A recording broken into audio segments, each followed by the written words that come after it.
So அந்த அளவிற்கு எங்களுக்கு நீதி வேண்டும். எங்கள் மேலுதான் எல்லா பிரஷரும், எல்லா அடியும் விழுவுது. திமுக காரன் போலீஸை வச்சு அடிக்கிறாங்க, டெல்லியில இருந்து படத்தை ரிலீஸ் பண்ணக்கூடாது அடிக்கிறாங்க, அதிமுக இபிஎஸ் காலத்துல இருந்து கடுமையான பிரச்சாரத்தை உருவாக்குறாங்க. ஆனால் இதையெல்லாம் அமைதியாக தன்னுடைய பிரச்சாரம் மூலமாகவும் மக்களுடைய ஆதரவு எங்கிருந்து உருவாகுதுன்னா, நம்ம தலைவர்கிட்ட ஒன்னே ஒன்று இருக்கு. அது என்ன தெரியுமா? உண்மை, நேர்மை, இன்னொன்னு துணிவு. இந்த மூணும் தான் நம்ம கிட்ட ஸ்ட்ராங்கா இருக்கு. சோ அதை நாம் நம்புவோம். போதும் இது யார் எந்த கட்சிக்கிட்டையும் கிடையாது. நான் திருப்பி சொல்றேன், எந்த கட்சிக்கிட்டையும் கிடையாது. அதனால இந்த ஒரு போலியான பிரச்சாரத்தை உருவாக்குவாங்க. என்ன பிரச்சாரம்?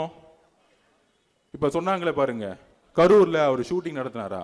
நான் ஷூட்டிங் போனேன், மகாபலிபுரம் பக்கத்துல ஒரு 150 ஏக்கர்ல பண்ணிட்டு இருந்தாங்க.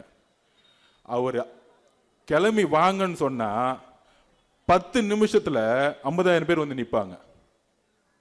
10 நிமிஷத்துல 50,000 பேர் நிப்பாங்களா? நிப்பாங்க மாட்டாங்களா?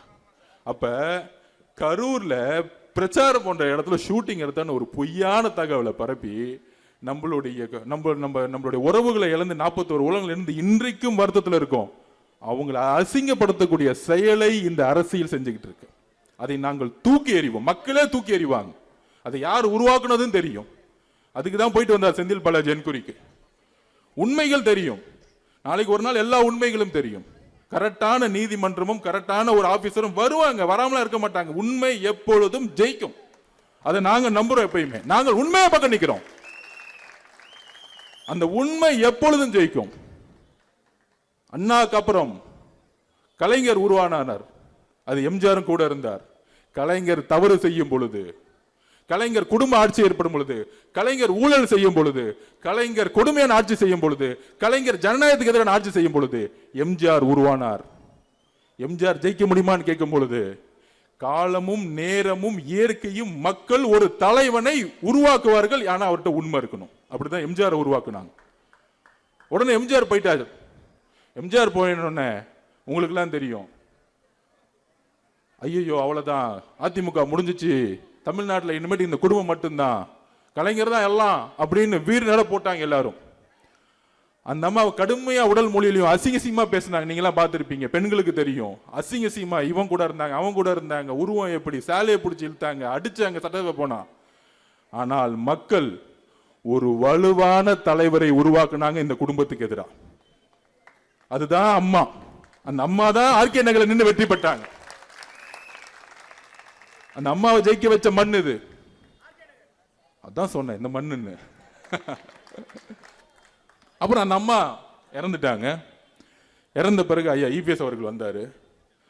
கடந்த எல்லா தேர்தலையும் தோல்வி. ஏன் தோல்வி? மக்களால் உருவாக்கப்பட்ட தலைவர் அவர் கிடையாது. மக்களால் தேர்ந்தெடுக்கப்பட்ட தலைவர் அவர் கிடையாது. அம்மா சசிகலா அம்மா அவர் அப்பாயின்மெண்ட் பண்ணாங்க. கடைசியில் சசிகலா அம்மா யாருன்னே தெரியாதுன்னு சொல்லிட்டாரு. அப்புறம் எப்படி மக்கள் நம்புவாங்க? அப்ப மக்கள் நிராகரிச்சுட்டாங்க. அந்த ரெட்டையிலன்னு சிம்பிளுக்காக இன்னைக்கு ஒரு 17-18% ஓட்டு இருக்கு. அவ்வளவுதான் இன்னைக்கு அதிமுக.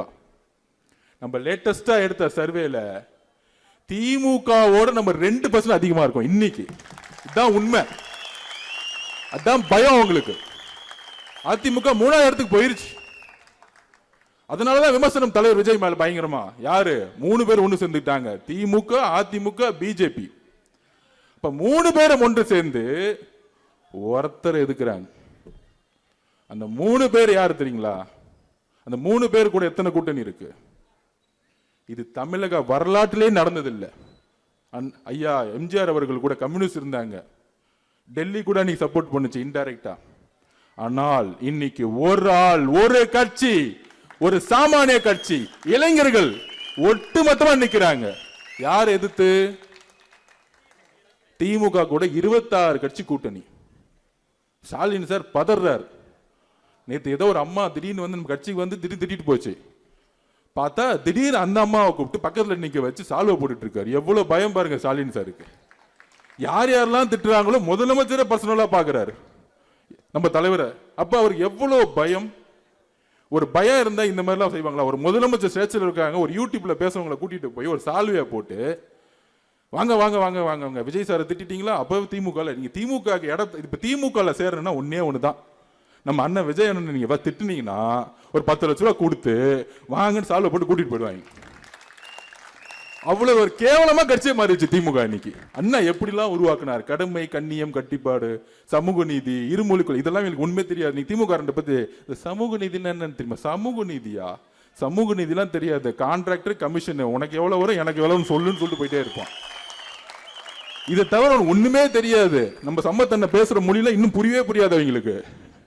நம்மளை பார்த்து கொள்கைக்கிறான். நான் கொள்கை இல்லைன்னா வாங்க உங்க பையன் முதல்ல உங்களுடைய உதயநிதி அனுப்பு, கலைஞர் டிவிக்கே நான் வரேன், ஒண்ணுமே பிரச்சனை இல்லை, லைவ் வைங்க போதும், நான் பேசுவோம், 2 பேரும் உட்காந்து பேசுவோம். வரமாட்டாரு. அவருக்கு சா மூ கான்னு சொல்றதுக்குள்ள ஒன்றும் புரியாது அவருக்கு, என்னன்னே தெரியாது. அவரு கூட இருந்திருக்கோம்ல தெரியும். பாம்பின் கால் பாம்பறியும்.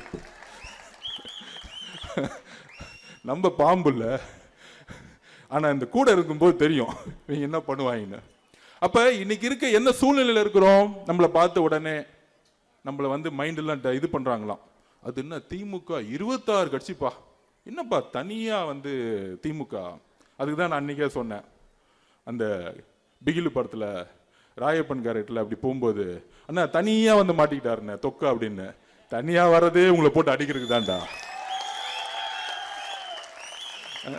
அதே சீன் தான் வர 26 தேர்தல்.